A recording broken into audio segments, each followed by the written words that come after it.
The Auditor General's special report on dubious goings-on at the Immigration Department regarding the issuance of passports and visas, as well as the granting of Belizean nationality during the period 2011 and 2013, is the subject of much controversy. Contained within the volume is information pertaining to a recommendation given by Prime Minister Barrow and his wife to her brother-in-law, Peter Dahlstrom. Dean Oliver Barrow and Kim Simplice Barrow recommended a person for nationality that could not have the requirements to pass nationality, and that person is his Brawley. Brawley never have the necessary information and the necessary time in Belize for him to become a Belizean citizen, and Barrow, in his way, make everybody broke the law so that he could gain nationality and he could get a passport. Aside from the extensive record of names, including those of other elected officials, listed in the transactions, there are also several obvious errors found within the 700-page document. That report paints a sorry picture. A picture which has legitimately very much alarmed Belizeans. This is a matter of the greatest possible regret to me, and as leader of the government, it is my duty to apologize to the nation for the fact that things went so wrong during the period covered by the report. The thing is, we had been down this road before under the P.U.P. when, for example, another Auditor General's report had documented illegalities that involved express ministerial directives to waive requirements and which had resulted in the loss or theft of $7.5 million.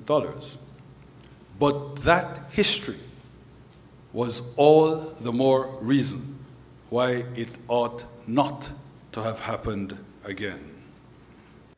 Inaccuracies notwithstanding, the findings of the audit where it concerns nationality certificates and passport applications are quite limited. According to the Auditor General reports, they could have probably unearthed more fraudulent nationality certificates, but they were only able to review 3 months worth of the passports application for 2011 and 2012, even though their mandate was to do an audit covering 29 months between April 2011 and September 2013. The gravity of the situation has resulted in a call for a full and impartial inquiry into the matter. That raises the issue of a special task force, as well as the selection of its members. Would the working group be comprised of members of the House of Representatives or the Senate? The Senate, as we know, according to the Constitution, can be an investigative body and has the constitutional authority to conduct public hearings, and it can lend to full public disclosure to satisfy the public and to allow them to see firsthand all that has transpired. The matter before us today is extremely important to all true Belizeans.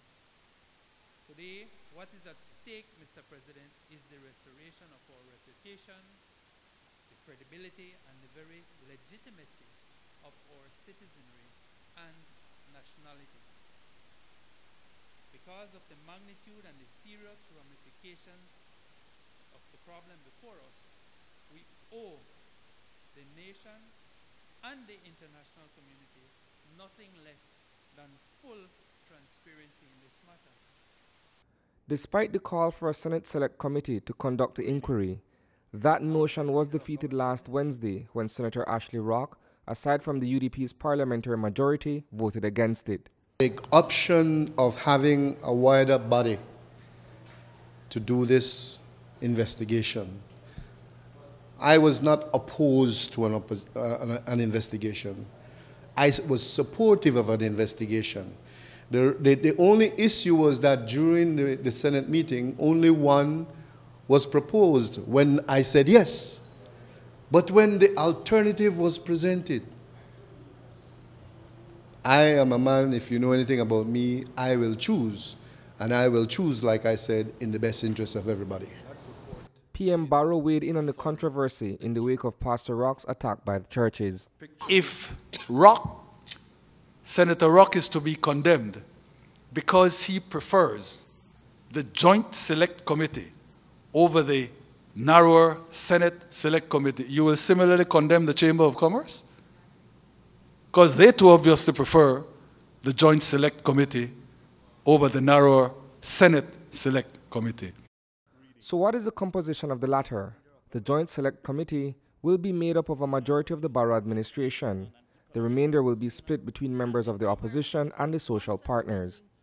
I will suggest to Cabinet ought to have it so that the chair of the committee come from among the social partners. Obviously, if you, Mr. Questioner, have anything to do with it, that chair could never be Senator Rock. And we will never agree to Senator Lizarraga. So I think Ms. Elena Smith better get prepared to step up. The PM has informally nominated Union Senator Elena Smith, but will she accept the post of chair of the Joint Select Committee? That is dependent on my organization. But as I said, they have said no so far, so I don't think that will happen. But I guess we'll see. Reporting for News 5, I'm Isani Cayetano.